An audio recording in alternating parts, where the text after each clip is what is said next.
the debut different than what you were expecting?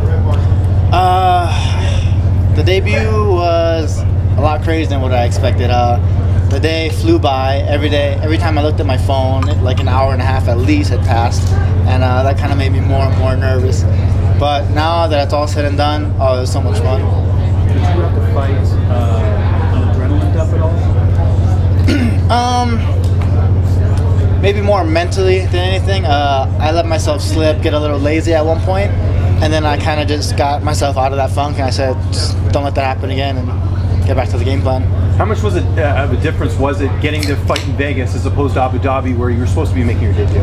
Yeah, so much better. I'm so glad I got to make my debut here, because none of my family would have been able to make it to Abu Dhabi for sure. But I got a bunch of family here, a bunch of people that don't even know me, but they're just from Hawaii, so they're here for support, you know? Yeah. So that means a lot to me. I know you're a little bit superstitious. I heard Dan Ige, you didn't want him in your corner. You were a bit nervous about that. You guys are childhood friends. Tell me sort of the thinking behind that. Yeah, I've known Dan for 15 years now. Crazy. Yeah. And initially, we thought it'd be a good idea to have him in my corner as like a ground jiu-jitsu coach. And then randomly, he just tells me, you know, I've never had anyone win that I've cornered. So I was like, oh, well, okay. Yeah. You're not going to be in my corner. So was that the deciding factor, how you got the win tonight? 100%, yeah. Yeah, absolutely. Have you been able to soak all this in the year you've had, winning on Contender Series? You know, there was talk of you getting into the UFC, you know, last year. Now you got this big win. Have you been able to soak that in after this victory?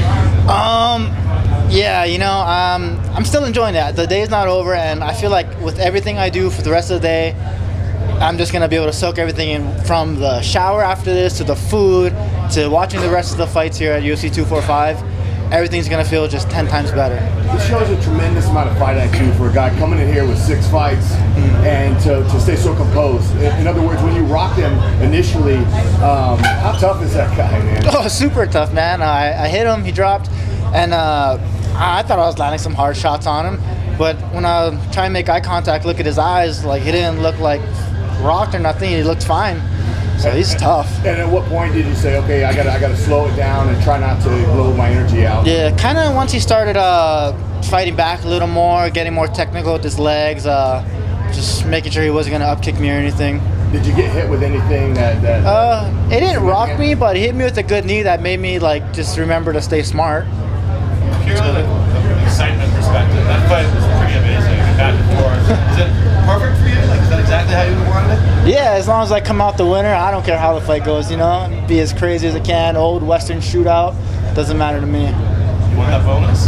I would love that bonus. Of course, who wouldn't? What would you do if you got the bonus money? Anything, any bills you got to pay, or? Everyone's got bills to pay, but you know, I'm gonna keep it on the minimum payments, you know, and just enjoy the money a little bit. I want to go to Boston, hang out at the burial site of my buddy Kenny Anderson that passed in October, and I got another buddy recovering from a bad brain injury, Kamalani Alona in Oregon. So I want to visit those 2 guys as well. Can you say a little bit more about that? What's going on with that? He was enjoying his honeymoon, unfortunately, in where was he?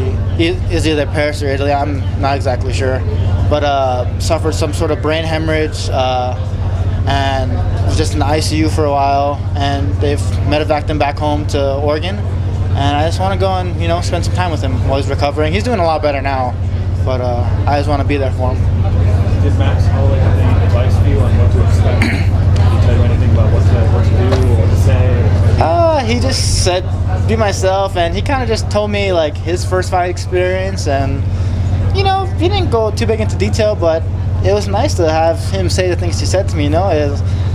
It's funny, we're the same age, but it felt like he was my older brother talking to me. Yeah. What's next for you in the UFC then in terms of fight? Maybe you want to test yourself? I really don't care. I've never been the biggest person on saying names and stuff. I know it's something I got to work on. It's a big part of the sport.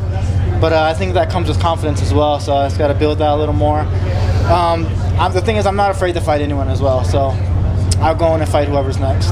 You came in here and fought a guy that had twice the number of fights that you did. Does that excite you, the fact that knowing now that you're going to be coming in and fighting guys with a lot more experience across the cage from you? Yes, sir. I was definitely intimidated by his numbers, especially his record. He's a really good fighter. The only guys he lost to were super good guys. I don't know if I'm included, but that too, you know. But I just know that I belong here now, so I'm not too worried about that. Talk us through the emotion when that big left hand landed and you knew that you'd knocked him out. Kind of.